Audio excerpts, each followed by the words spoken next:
It's time for a cup of coffee with Will and Chris at Slumberland Furniture. From Slumberland Furniture in Osage Beach, here are your hosts, William Holtz and Chris Schneider. It's that time for this week's cup of coffee from Slumberland at the Lake. I'm Wild Will. I'm Uncle Chris. And I'm rocking this week the brand new, just delivered American ethanol. Wow. I hate to do this. That's pretty nice. I got to turn around. Okay. Let everybody Look at see that. that. You see that right there? Huh? 10 straight. Don Onken, American ethanol. Tony Battiato. John Kosker. Okay, we celebrate that year-round, but this is episode number 193, and on this week's Guest of the Week, on the other side of the break, we're going to have Rob Grindstaff. He's a local author, really cool political thriller that he just launched or released. Really, really cool. We're going to tell you all about that on this week's Guest of the Week, brought to you by Chris Lightco. Hey, get ready to illuminate your lakefront paradise in 2025 with Chris Lightco. We have that, and of course, man, some big local headlines. Like, look, the condos, Lakewood Resort, they're forced to sell. We're going to tell you about that. We're going to tell you about a tragic drowning over the weekend. Lots on the agenda this week on Cup of Coffee. After this, from Slumberland at the Lake.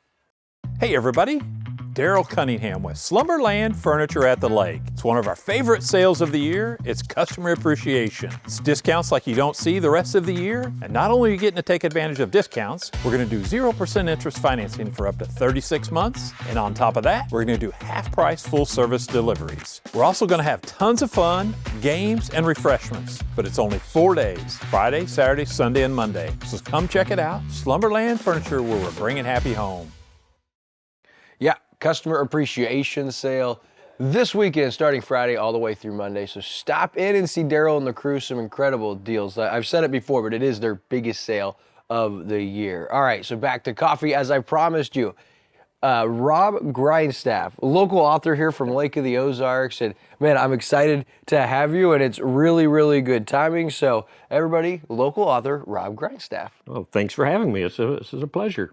Yeah, I was surprised, as I often am over the last 11 years doing this down here at Lake TV, just how many gyms we have down here at Lake of the Ozarks that are doing things on a national scale that we may not know about, and that is exactly what you're doing, author Rob Grindstaff, and you've already written 4 different novels, and you got a big one coming up. But before we get into that, for the people out there that may not know, tell us just a little bit about you and how did you end up here at Lake of the Ozarks? Okay. Well, kind of the family history is my family has been in Missouri for generations, northern Missouri.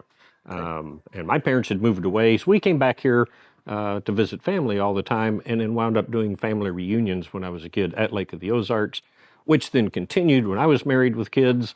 And so when I left the newspaper business after 40 years, we decided this is the place we wanted to settle. And we had a family reunion with our kids and grandkids here. So that's the 5th generation of Grindstaffs that had held family reunions here at the lake. The good thing is, when the vacation was over, I didn't have to leave. Sure. I got to stay here.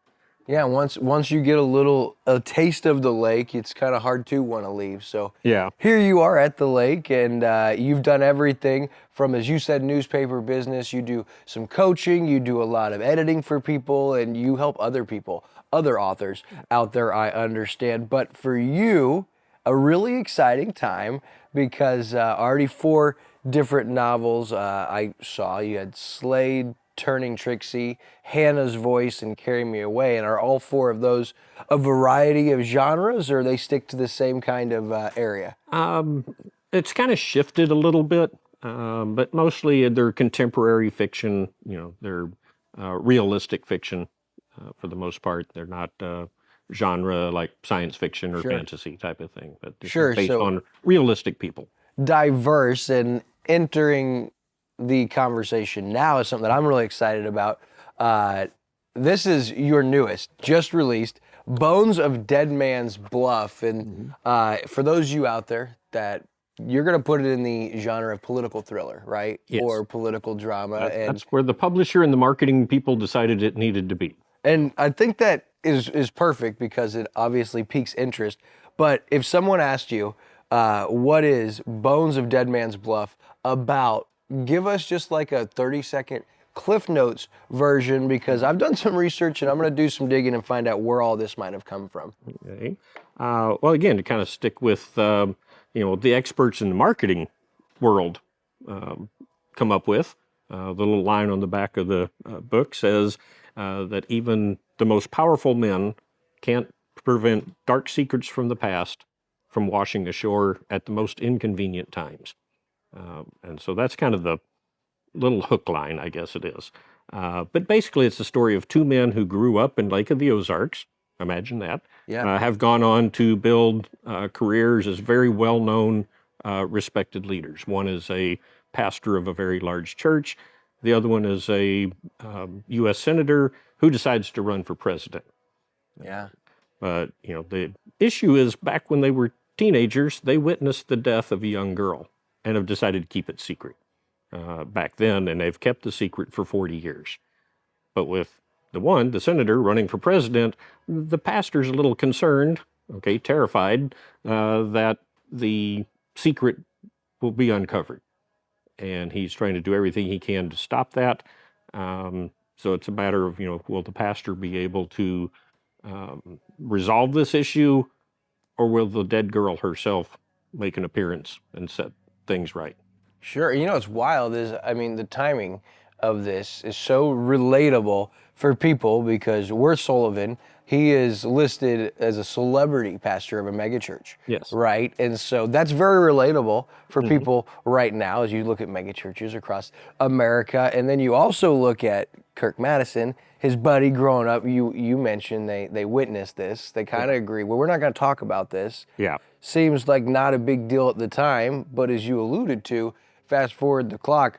And so and also worth mentioning is Madison's a former general in the U.S. Army. Yes. Right. And so he's making this big run for president. And now, as I read into some notes, it's looks like this is on the verge of potentially ruining everything for everyone involved. And with an upcoming election here in America, what timing for you? And so I'm just curious, you authored this.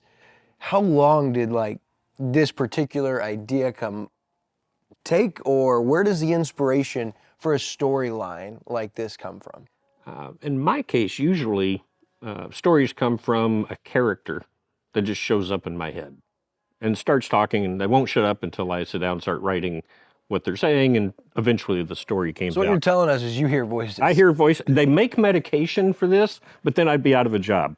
But in this case, the idea came to me several years ago, kind of the seed of the idea. Sure. And I jotted some notes and filed them because I was in the middle of working on other projects, as I'm known to do. And when I finally got back to it about a year and a half ago, my first thought was, well, this could be kind of timely. I need to get this done before it's too late. And it almost, real world events almost have overtaken the fictional story that I had come up with. And by the time, the publishing business is a slow moving business sometimes. It takes a few years to write a book, or, several months, and then it might take a year or two to bring the book out. So, and this just was released to the public August 28th, correct? Correct. So it's just been a little over a month thus far. And what's really cool is you get an opportunity this week or next week coming up to meet you at Stonecrest Mall, right, on October 12th? Absolutely. 11 o'clock to 1:30, 11 in the morning. Don't come at 11 at night, they're closed. 11 in the morning to 1:30 in the afternoon, I'll be there.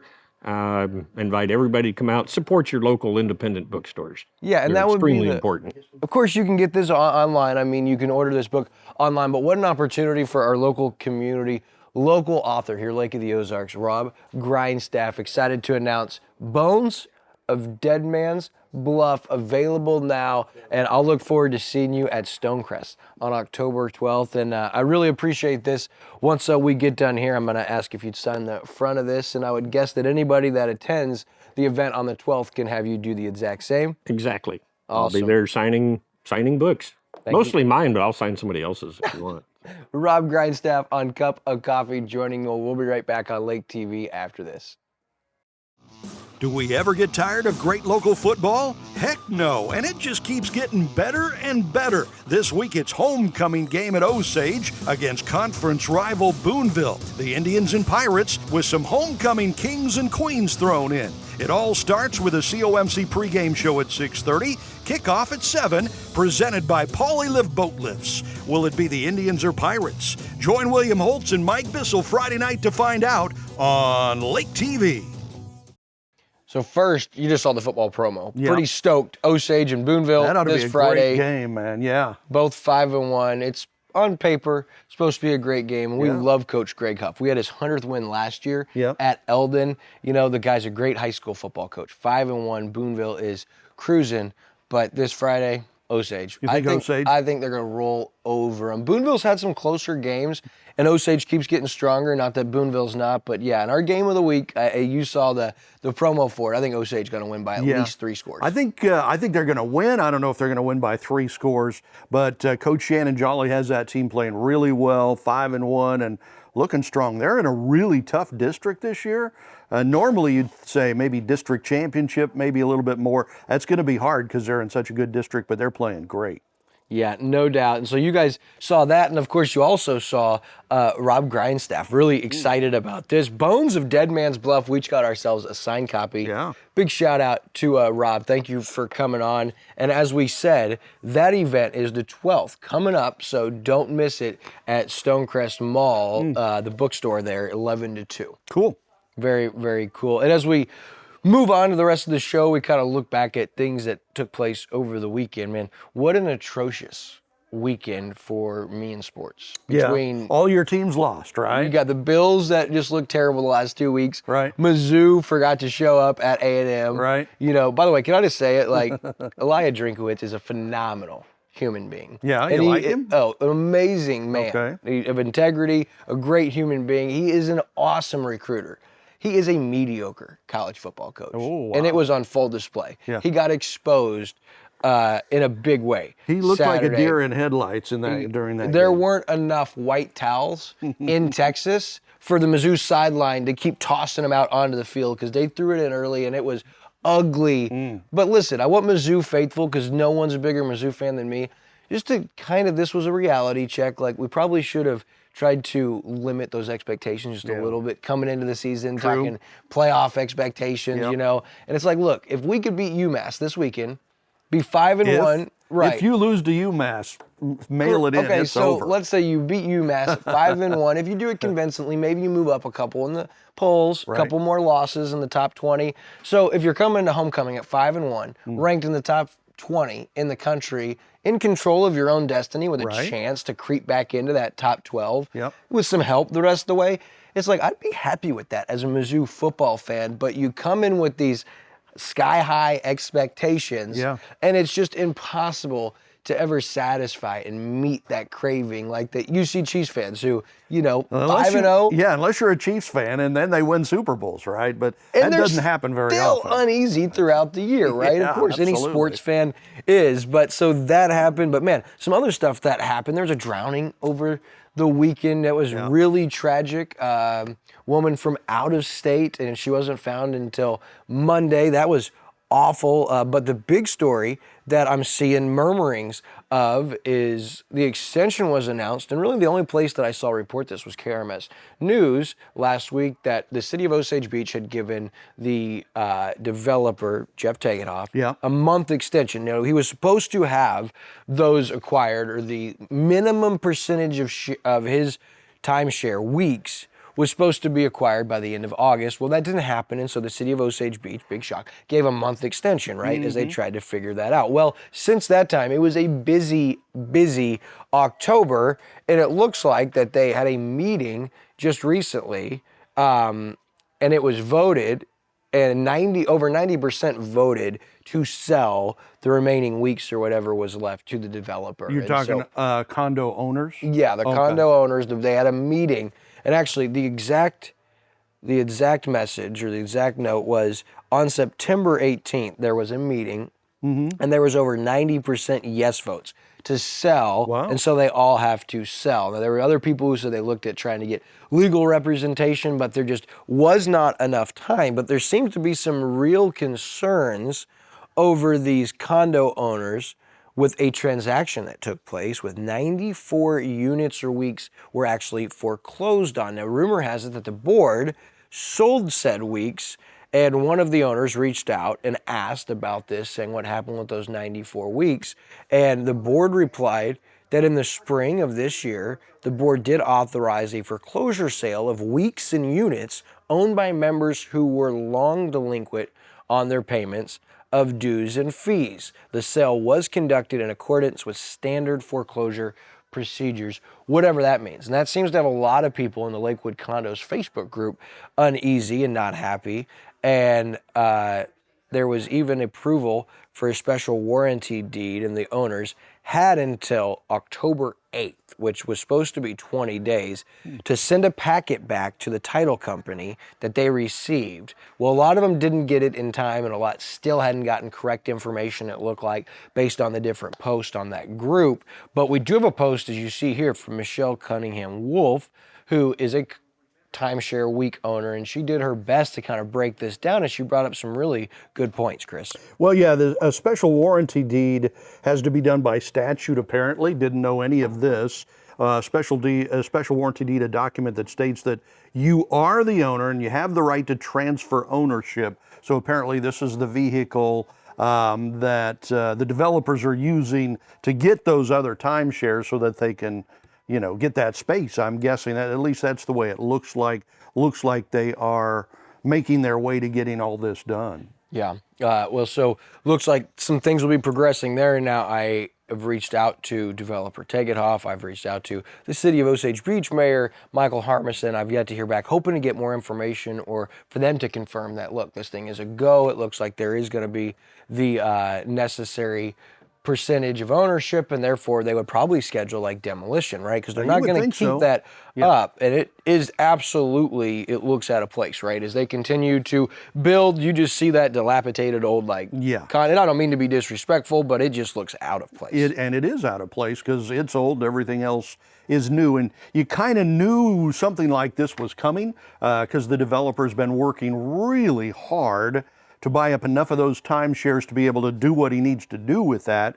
And it seems like this is the vehicle in the end that will allow him to get that done. Whenever things like this happen, you're going to have some unhappy people and you're going to have some happy people. You just kind of have to sift through it all to kind of find out what the truth is about it all. But looks like that's the way they're going. Sure.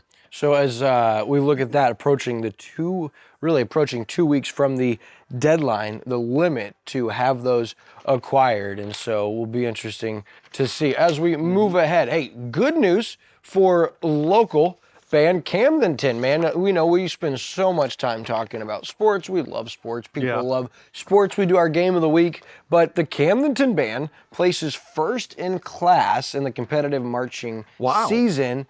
And they're headed to Grand Nationals in Indianapolis in November. How cool is this? That is so cool, and this is like not a one-off. They seem to do this pretty steadily year after year. They have a great band program over there at Camdenton, but they take first place, and now they go to Nationals. That's so cool. Yeah, they've competed at both the Pride of the Ozarks Marching Festival in Ozark and the Rockbridge Marching Festival in Columbia, taking first in their class and sweeping the captions for outstanding music, outstanding visual, and outstanding general effect. They placed third overall in finals at Pride of the Ozarks and first overall at Rockbridge. Now, coming up for the competitive season, they're going to compete in Bands of the Americas Super Regional at the Dome at the Americas Center in St. Louis later this month. And then, as we said, Bands of America Grand Nationals at Lucas Oil Stadium in Indianapolis in November. So congratulations to the Camdenton band and good luck in these 2 big upcoming events. These 2 are like the cream of the crop, like, you know, the battle of the bands for high school bands. And so good luck to Pride of the Lake Camdenton Marching Band, and congrats on that first place. No doubt. That's fantastic. And to all the parents involved in that, because it takes a village to do something like that, and the teachers and the money and stuff like that. That's a big program, so congratulations. And real quick, just make sure, hopefully I don't butcher any of these. Dominic Zanabani, director of the bands. Joseph Presson, assistant director of the bands. Michael Fenn, Amanda Fall, Clayton Bunkley, Tim Roetgen, Sarah Fuller, Laura Zanabani, and Olivia Hilton, all part of that band directing staff. And so congratulations and great work to the Camdenton band. All right, another really cool story, and I know these guys personally. Wow. But paddleboarding for a cause. You ever try to do like one of those stand-up paddleboards, Chris? Closest I've ever gotten to that is my porch, watching other people do it. I don't think I could stand up on one of those things, man. Let alone for 33 straight hours Yeah. from dam to dam. Well, that's exactly what two lake locals, Jordan Ryder and Tanner Part, did last weekend, and they wanted to raise money for the family of fallen Osage Beach police officer Felicia Carson.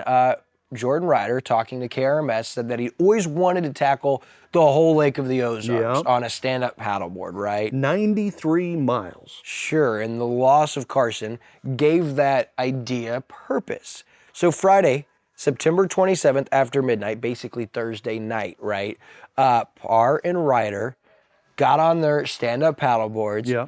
with friends on 4 different boats following them With the food whole way. and water and stuff And like light, that. Yep. pretty amazing. And they went all the way to Truman Dam and back to Bagnell Dam.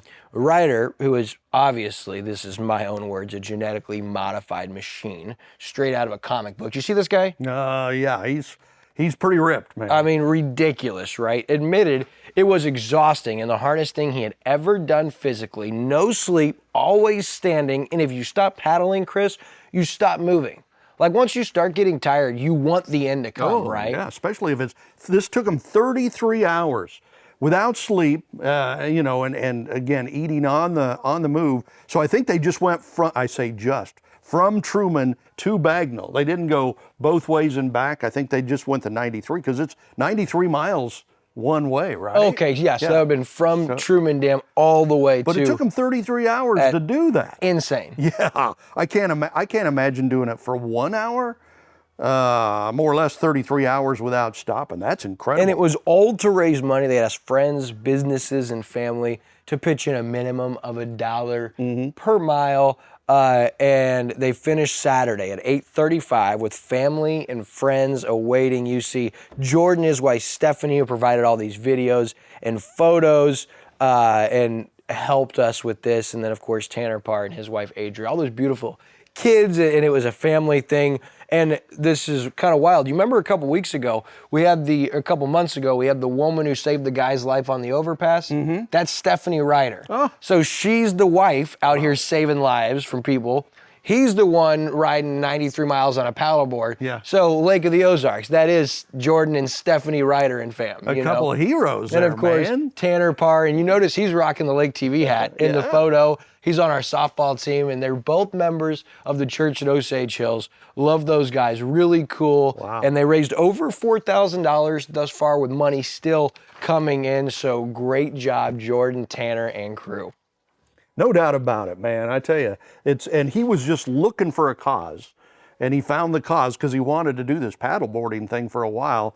Great job. Thank you, guys. And they're former missionaries. Wow. They're the connections pastors at the church that, at Osage Hills. So they're active, and they got those 4 kids, those 3 boys, and that 1 little girl. So yeah, the Riders are the all-American family down here at Lake of the Ozarks, no doubt about it. Now, as we get ready to wrap up for the week, we got a few minutes left here. I alluded to earlier, sad story over the weekend, a drowning down here at Lake of the Ozarks. And you started to see reports Saturday of like search and rescue. There were posts online. Anytime you see those, you pray, you worry, you wonder, and you get stressed out. I mean, sad situation, and it ended up being a 42-year-old Kendra Potter from Inglewood, Florida, reportedly had jumped from a low boat while it was moving near the 44-mile marker. This according to the Missouri Highway Patrol and Lake Expo's article. Now, reportedly she wasn't wearing a life jacket, went under and did not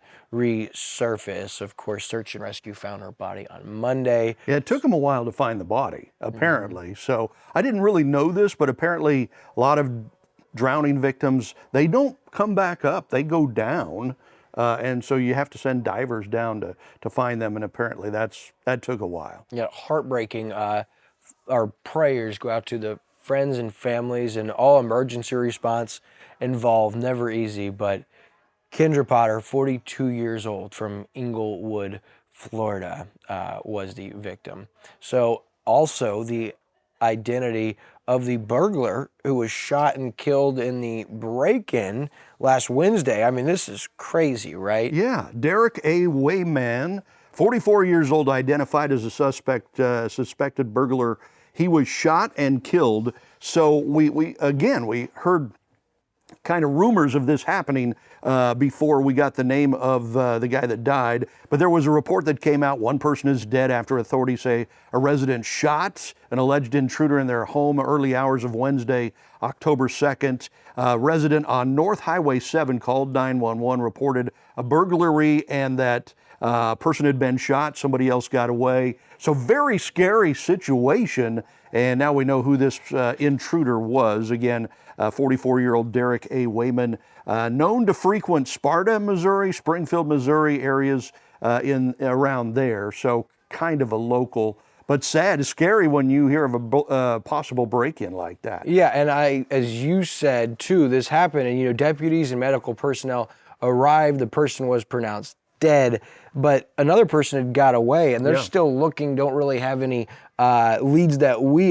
know of. They did note they're working with those other agencies to try to identify, but this did bring up some interesting conversations at Camden County as far as people's awareness and what is the stand your ground law. You remember back in 2016, the Missouri Constitution was amended where it was no longer a retrieve situation. It used to be that when someone broke into your house, that the law said you would retrieve first. Like, that is the most asinine thing, right? Yeah, that you got to ask them to leave, right? No, you retrieve and you try to call emergency personnel while they could be there with the gun. So in 2016, that was changed and the stand your ground law was put into effect. And so now, if someone comes into your house, you have the reasonable right to defend yourself. Yeah. And so they brought that back up. Of course, Sergeant Hines with Camden County Sheriff's Department was wanting the community to understand exactly what that was. And so that was a hot topic the last week with that happening. And so important to look into that. And if you have questions, reach out to the Camden County Sheriff's Department. They'd be happy to discuss what the stand your ground law is. And heaven forbid you should need that. But in the world we're living in, hey, you never know. Hey, you got 15 to 20 million illegal aliens. We don't know where they are, who they are, where they come from. There are reports that a lot of them have been let loose from other countries' insane asylums and prisons. So if that's the case, you got some bad people around. Lots of money. Yeah. And little accountability or consequences. Ooh. For violent crimes, we're seeing court dates set, released back into the public, and it's a very, very scary situation. And up to this point, we've been pretty blessed that we have been somewhat alienated from it or somewhat limited to seeing a lot of that, but it's probably only a matter of time. You hate to say it, right? Scary thought, absolutely. Listen, we are just about 4 weeks away. It's coming, from the election. It's coming. And so as we look at what else is happening on Lake TV, we're going to call it, hey, what's brewing on Lake TV, brought to you by Chris Lightco. Get ready to illuminate your lakefront paradise in 2025 with Chris Lightco. Super excited about our buddy Chris partnering with us on Cup of Coffee. Going to be some Who is Chris? So Chris is a business owner from Kansas City area. He owns Chris Lightco, and they do a lot of stuff in that market, and they're going to slowly be making their way down here to the Lake of the Ozarks. So good question. We're not going to tell you too much, but pay attention because Chris Lightco brings you what's brewing on Lake TV, and we've got Max and Kelly Fishbach with the Idiots Club on this week's Community Spotlight Show. What a cool organization. Yeah, absolutely. They raise money for kids in need, giving away a lot of money over the years. So we'll talk with Max and Kelly, who have just kind of taken over the reins from Denny Einer, right? So we'll get to know them a little bit better on this week's Community Spotlight Show. Of course, happy hour with DJ Kyle, presented by Jennings Insurance Group. Open enrollment season. Don't miss it. You're going to want to hear what Becky Jennings has to say about that and some changes coming to Medicare. And of course, Weekend at the Lake with David Leatherbury. You got just a couple weeks left. Don't miss that. And of course, that's it for this week's Cup of Coffee Busy. from Slumberland at the Lake.